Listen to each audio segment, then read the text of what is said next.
Hi everyone, thank you for joining me live, and for everyone who will be watching the replay, thank you for joining me too. My name is Isabel Martins from healthandnaturallife.com, and I work with energy healing, animal communication, anything related to consciousness, to embodying more of our potential of who we truly are, of what we are truly capable of. That's my jam, that's my passion. And that's what this video series that I'm sharing with you every week is about. And today it almost feels like a continuation, of course, because there's always a thread, an inspiration thread. Even if I'm not really aware of it, looking back, there is a thread. So this is a continuation of the videos that I've shared in the past few weeks about releasing energy blocks, about releasing tension, about releasing judgments. And this time I felt inspired to talk a little bit about meanings, the meaning that we assign to things. And there's a lot that can be shared in this subject of meanings, because we are raised in our society to be pretty much little meaning making machines. So we're taught from a very, very, very young age to assign labels to things, to think of some things as good, some things as preferable, some things as bad, some things as punishable, some things as praisable. So we are taught meanings pretty much from the get-go. So it's something that it's so embedded in us that we, for the most part, don't even notice it. But meanings in themselves create a few things that trip us up. One of those things is the fact that when we assign, for instance, and this is probably the most innocent one, when we assign a label, a meaning to something, we stop actually connecting with that something. So let's say a flower. When we are little, we learn this is a flower, okay? Whereas before we were just fully present with the experience of that thing, that object, that being that was growing, that we were just marveling, just enjoying the color, the scent, the touch, the presence in the middle of the garden or wherever it was.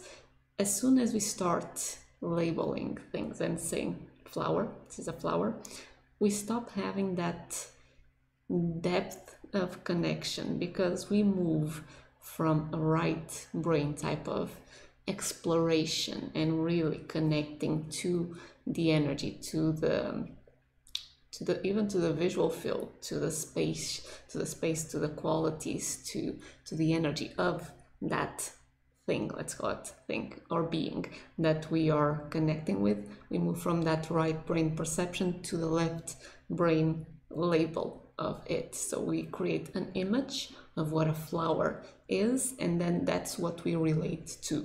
Excuse me. So meanings in this very innocent sense of just labeling things create a barrier, a distancing between us, our experience of the world, and the thing that we're experiencing. It's almost like there's a filter in the middle. So we don't really fully experience, we don't have that connection with the thing, the experience, the feeling, or the person in our lives. We have a mental representation of them, and that's with what we connect with.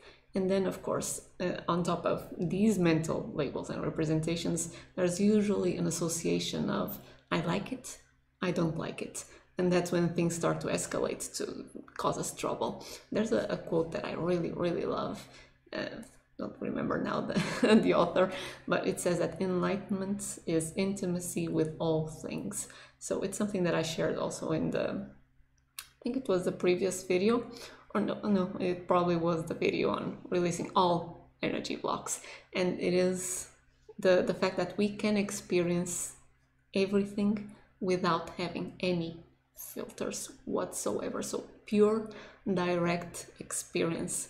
Filters imply tension. By their very nature, they are contracting. So they take our broad consciousness and close it, push it almost through a funnel, which is the filter, in order to experience something. And it's those filters that cause then tension. When we release all the tension, all the filters, enlightenment, we become intimate with all things. So there is that deep connection, immediate, complete. We experience it fully, so we let it completely wash over us. We feel it, we take it in. It just becomes part of the richness of the experience of our soul.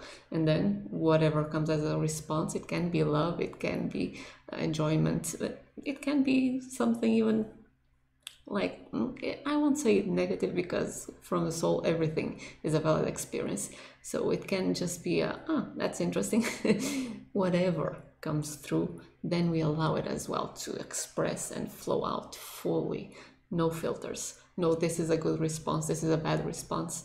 No, there's no such thing. It's coming from our brother expanded self. So everything that comes in and goes out is just life-giving, it's nourishing, it's expansive in nature. So for someone who actually wants to really experience and connect with life, that's one of my deep passions, desires, is to really live in that way. The enlightenment is intimacy with all things. For us, meanings are something that it's important for us to pay attention to. And again, this is just the innocent version of meanings, the labels that we put on things. And this is pretty much a move that we're making when we release meanings, when we release this is right, this is wrong, this is good, this is bad. It's a movement from being in a usual mode of operation, from the left brain to the right brain. The left brain does love labels, does love to quantify things, loves to just put categories, organize things, and just stack everything in a neat little package for us to feel that, yeah, we have everything under control and we are safe. It's a nice illusion. So when we move to a more right brain type of perception and of experiencing the world, we don't feel the need for the labels. We just naturally experience things. And because the right brain is one that is very focused on connection, it's very primed, it's very, nature is to experience things and feel the connectedness of everything. We don't feel threatened, so there's no need to keep us to the feeling of I need to control things to be safe, so I'm going to label everything. So there's that feeling of I am part of this entire ocean of life, and everything is flowing together. So everything is being co-created together, and for the highest expansion and greatest well-being and happiness and fulfillment of everything, of everyone, of all of this life field that I am a part of. So it's a shift from left brain to right brain. And again, we're just still in the tips of meaning. And what I want to share more today is when meanings really cause us trouble, and that's probably the low-hanging fruit for most of us. And it's when we do assign good and bad labels to something. So we make something special, and this is a term used by Dr. David Hawkins. He says that we make something special, and special might be in a good way. So we really like it, we love it, and we create an attachment. So there is tension right there. We create an attachment. I need this, or I want this in order to feel good, in order to be happy, in order to be loved, in order to be successful. I need this. So we put special meaning on something. We make something special, something or someone special, and then we create an attachment, which by itself creates an energy block and tension in our body. Or we can make it special in the negative sense, as in this is something that I never want to experience, or I don't want to keep experiencing, or I don't want to experience ever again. So there is something or someone that we assign a special meaning to, so it becomes special in a negative way. And there comes the aversions, the resistance, the trying to push against. And these two create conflict, the attachment and the aversion. And that's when we start to twist our energy, create the energy blocks, and just set ourselves up for just really a life of contraction and trying to avoid things and trying to hold on to things, trying to live in a place of control instead of, and by the way, I could probably be a poster child for that. With OCD, we're trying to control things, with having really strong attachments and really strong aversions. So this isn't a criticism. This is just well, a sharing of a different way of being, actually, that we don't really have to be ruled by this, because there is no freedom actually in living with attachments and aversions.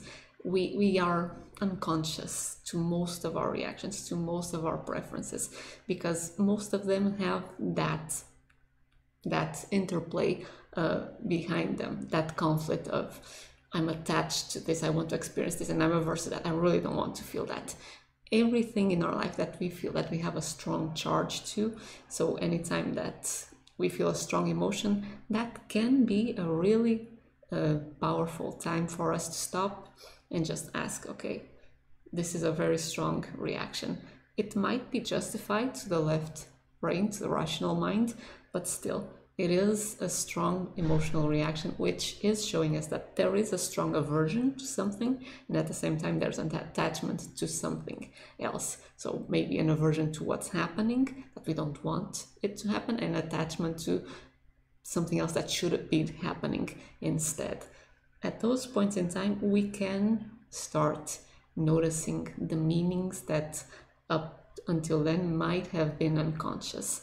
So these are just beautiful times for us to just pause, and then, as best we can, of course, and instead of reacting from that emotional outburst, from the reaction that came up, we can just, as best we can, again, because it's not easy when we're already in the middle of it, just pause, step back a little bit, and just ask ourselves, okay, so what's the meaning? Or another question for maybe a time after that reaction happens is to look back, and this is a question as well that comes from Dr. David Hawkes, and just ask, so what's the worst case scenario that could happen in this hypothetical situation?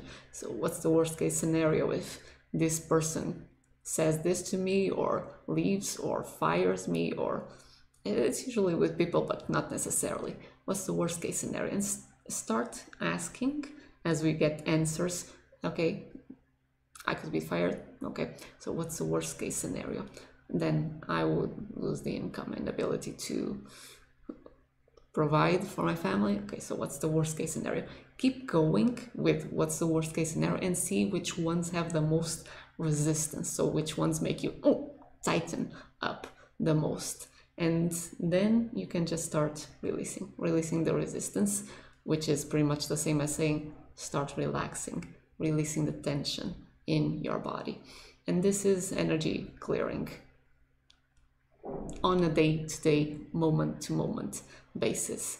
And this is the way I'm really in line with the tantric philosophy of just using everything and anything in life to just propel us further to a greater expansion, to a greater connection with ourselves, to just be fully who we are and experience fully what we chose to come here to experience. So everything that happens in our lives, even if it is something, for instance, that happens that makes us feel so happy, at some moment you might notice that that happiness turns into a little bit of tension. It just shifted from being just a soul-nourishing, expanding experience to something that we just became attached to. We just created an attachment to it, and with it we created an aversion to not feeling it again or to letting go of it, and right then and there we just created an energy block. So with anything that makes us feel very intense, that has an intense emotional reaction to or response to, we can use those moments to, okay, notice what's the meaning that I'm assigning to this. If it's useful to you, ask the question, what's the worst case scenario, for the good and the bad? As soon as you notice the tension, the contraction, there's already a conflict going on that's twisting, locking your energy and restricting your freedom. So that's one. And I had a couple of questions that I actually wrote that I wanted to share with you, because I think that can be so beautiful for us to just ponder on. But before that, something else just came to mind. There's sometimes a fear that if we stop assigning good and bad labels to things, that then we'll just either be amoral and not really care, just be, pardon the expression, jackasses to people, or we'll just be doormats and just let everyone do whatever they want. And that's not the case. We want to let go of the tension, the resistance that's being caused by both the attachments and the aversions, that are caused by the judgments that we are putting on things, that are caused by the meanings that we are assigning to something. One thing that we can be aware of is that one experience for one person might have a positive connotation, and the same experience for another person might have a negative connotation. Something as simple as, for instance, came to my mind. Two people in a coffee shop. One asks for an ice cream. The other says, oh, ice cream, I love it. Bring me an ice cream too.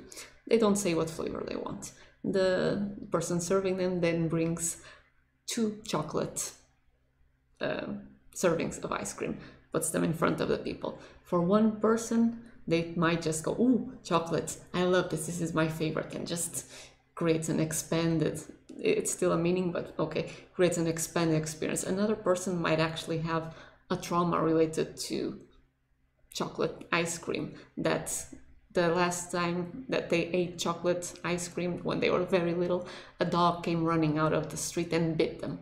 So the same ice cream has a negative connotation, and that person will contract, will go into fight or flight mode.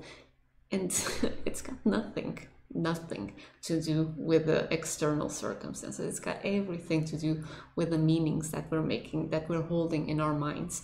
That is what our nervous system is reacting to. It's always to whatever it is that we are holding in our mind. It rarely, because of our tendency to be in the left brain, rarely we are reacting to outside stimulus or people or events or anything. We are seeing, experiencing the outside events, but they immediately trigger the meanings, the memories that we have stored, and our nervous system reacts to that. And then, of course, our body